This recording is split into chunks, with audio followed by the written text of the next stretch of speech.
Good morning, everyone. Today we are going to start our Unit 5 and Lesson 9. It's a poem, and the name of the poem is Don't Be Afraid of the Dark. Afraid का मतलब होता है डरना और dark होता है अंधेरा. तो पोएम है वो है कि अंधेरे से मत डरो. So let's start the poem. Don't be afraid of the dark, little one. अब यहाँ पर एक छोटे बच्चे को कहा गया है. लिटिल वन का मतलब है छोटा बच्चा, ठीक है, या छोटे बच्चे जो होते हैं कि छोटे बच्चों अंधेरे से मत डरो. The earth must rest when the day is done. When the day is done का मतलब है जब दिन ख़त्म हो जाता है, दिन पूरा हो जाता है, तो अर्थ यानी कि धरती जो है उसे रेस्ट करना चाहिए. The sun must be harsh but moonlight never. Sun जो है उसे कठोर होना चाहिए, सख्त होना चाहिए, बट परंतु मून लाइट नेवर, जो चांदनी है उसे कभी भी नहीं. क्या मतलब है? मतलब दिन के समय जो सूरज की गर्मी पड़ती है, सूरज कठोर होता है, लेकिन अगर चांद भी, रात की चांदनी जो है वो भी ऐसे ही होने लगे तो लोग जो है रेस्ट नहीं कर पाएंगे. इसीलिए चांदनी को कभी भी सख्त नहीं होना चाहिए. And those stars will be shining for ever and ever. और किन को नहीं होना चाहिए? एंड दो स्टार्स, और जो स्टार्स हैं, तारे हैं, विल बी शाइनिंग, जो चमकते रहेंगे, फॉर एवर एंड एवर, सदा सदा के लिए जो तारे चमकते रहेंगे, उनको भी कभी जो है हर्ष नहीं होना चाहिए, कठोर नहीं होना चाहिए. Be friends with the night. रात के साथ दोस्ती कर लो या रात के दोस्त बन जाओ. There is nothing to fear. डरने जैसी कोई बात नहीं है. Just let your thoughts travel to friends and far and near.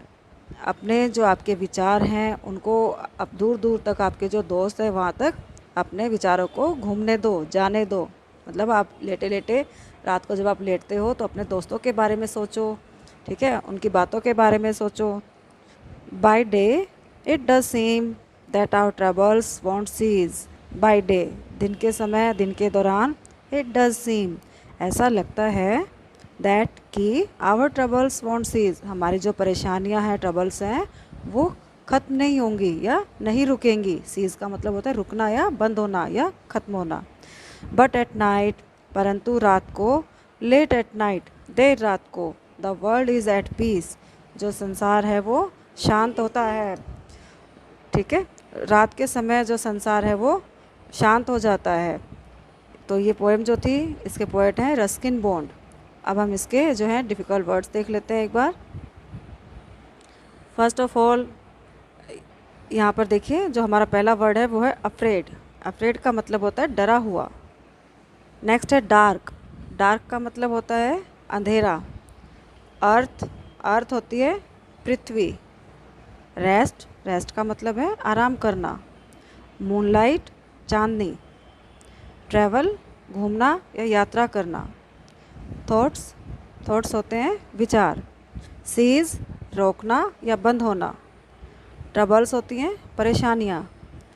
हैर्श, कठोर. फॉरएवर, सदा के लिए. फार एंड नियर, दूर और पास. नथिंग, नथिंग का मतलब कुछ नहीं. फियर, डर. और सीम का मतलब है प्रतीत होना या लगना. अब इसके वर्ड मीनिंग देखिए. First word is afraid. Meaning of afraid is fearful, डरा हुआ, भयभीत. डार्क होता है अंधेरा, यानी कि डस्की या फिर लाइटलेस, जो कि रोशनी से रहित हो. रेस्ट होता है आराम करना, ठीक है, टू रिलैक्स या ईज, दोनों में से कोई भी आप लर्न कर सकते हो. सीज का मतलब होता है रोक देना, रुक जाना, टू स्टॉप. ट्रबल, ट्रबल होती है परेशानी यानी कि डिफ़िकल्टी, इसको डिस्ट्रेस या मिजरी भी बोल सकते हैं. हैर्श, हैर्श होता है हार्ड, कठोर. और फॉरएवर, फॉरएवर का मतलब होता है हमेशा यानी कि ऑलवेज. तो now let's see the question answers. Our first question is what is the poem about. कविता जो है हमारी ये किसके बारे में है? अबाउट का मतलब होता है के बारे में. तो आंसर क्या होगा इसका? The poem is about a child's fear of darkness. जो कविता है ये एक बच्चे की अंधेरे से डर के बारे में है. फियर ऑफ डार्कनेस, अंधेरे का डर. Second question is what happens when the day is over. क्या होता है जब दिन ओवर हो जाता है, मतलब ख़त्म हो जाता है. When the day is over, जब दिन ख़त्म हो जाता है, डार्कनेस स्प्रेड्स एवरीवेयर, हर जगह अंधेरा फैल जाता है या हर जगह अंधेरा छा जाता है। What does the earth do when the day is over, जब दिन खत्म हो जाता है धरती क्या करती है, अर्थ क्या करती है हमारी? द अर्थ टेक्स रेस्ट, पृथ्वी आराम करती है। When the day is over, जब दिन खत्म हो जाता है। ठीक है, तो क्या हुआ answer? The earth takes rest when the day is over. And our last question is what does the poet want us to do at night, जो पोएट है, कवि है, वो हमें रात के साथ क्या करने के लिए कहता है कि हम रात के साथ क्या करें, वो क्या करना चाहता है? तो इसका क्या आंसर होगा? The poet wants us to be friendly with the night, कवि चाहता है कि हम रात के साथ दोस्ती कर लें। ओके, अब इसके देखिए नेक्स्ट क्वेश्चन एक्सरसाइज का, आर दिस सेंटेंसेस ट्रू और फॉल्स? आपको नीचे कुछ सेंटेंस दिए गए हैं, आपने बताने हैं ये ट्रू हैं या फॉल्स हैं। First sentence is the poet tells the child to be afraid when it is dark, कवि कहता है बच्चे को डरना चाहिए जब अंधेरा हो। तो ये हमारी बात क्या थी, गलत थी या सही? तो ये बिल्कुल गलत है, रॉन्ग है, ये फॉल्स होगा। नेक्स्ट है the poet says that stars will always shine at night, कवि कहता है कि सितारे हमेशा रात को चमकते रहेंगे। तो ये बात बिल्कुल सच है, ट्रू है। फिर the poet tells the child to think of friends after it is dark, the poet tells the child to think of friends, जो कवि है वो बच्चे को अपने दोस्तों के बारे में सोचने के लिए कहता है। आफ्टर इट इज़ डार्क, जब अंधेरा हो जाए तो उसके बाद वो बच्चे को अपने दोस्तों के बारे में सोचने के लिए कहता है। तो ये भी हमारा आंसर क्या होगा? True. Now let's come to the next point. आपको नीचे कुछ अलग अलग वर्ड्स दिए गए हैं, आपको इन्हें ज्वाइन करना है। Moon plus light, moonlight. ठीक है, good plus night, good night. Water plus fall, waterfall. Break plus fast, breakfast. Day plus break, daybreak. और रेन प्लस बो, रेनबो। इस तरह से आपने इन्हें ज्वाइन करना है। अब नीचे देखिए अगला question, find a word in the poem which is the opposite of. आपको नीचे कुछ वर्ड्स दिए गए हैं जैसे war, light, enemies, night, gentle, start. तो आपने इन वर्ड्स के अपोजिट जो है पोएम में से ढूंढ कर लिखने हैं। ठीक है, तो सबसे पहले देखो हमारे पास वर्ड है वॉर, WAR, वॉर। वॉर होती है युद्ध, लड़ाई। तो इसका अपोजिट क्या होगा? पीस, शांति। फिर है एनिमीज़, एनिमीज़ होते हैं शत्रु या दुश्मन। तो इसका अपोजिट क्या होगा? दोस्त यानी कि फ्रेंड्स। ये सिर्फ आपने अपोजिट पोएम में से ही लिखने हैं, अपने मर्जी से नहीं बनाने कोई भी अपोजिट। फिर है जेंटल, जेंटल होता है विनम्र और इस या फिर सॉफ्ट। तो इसका अपोजिट क्या होगा? हैर्श यानी कि कठोर। नीचे है लाइट, लाइट का मतलब होता है उजाला और इसका अपोजिट क्या होगा? डार्क, अंधेरा। फिर है नाइट, नाइट होती है रात और इसका अपोजिट होता है डे।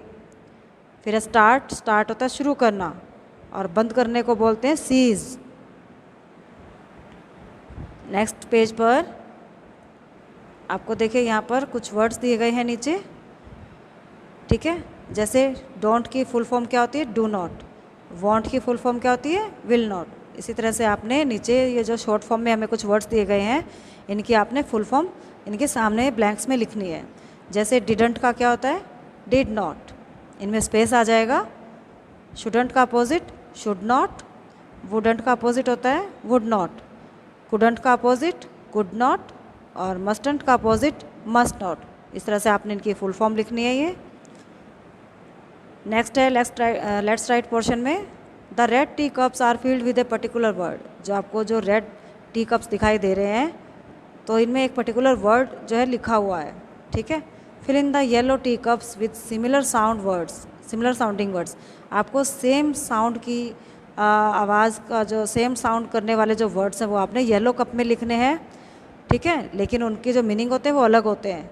साउंड उनकी सेम होगी लेकिन मीनिंग अलग होगा, तो आपने उनको लिखना है येलो कप में। So let's start. देखिए फर्स्ट आपको करके दिया गया एग्जाम्पल के रूप में TOO2 और दूसरा और कौन सा 2 होता है? TWO2 काउंटिंग वाला, और इसको हमने मिला रखा है। अब इसी तरह से बाकी के हम फिल कर लेंगे। ONE 1, तो WON 1 बोलने में सेम है, ठीक है, इसलिए इसको मिला दिया है हमने। सिमिलर साउंडिंग वर्ड है क्योंकि इसीलिए इनको मिलाया है। मीनिंग दोनों का अलग होता है। इस 1 का मतलब होता है जीतना या जीता। फिर है डियर, DEER डियर, डियर का मतलब होता है हिरन, और DEAR डियर, इस डियर का मतलब होता है प्रिय या प्यारा।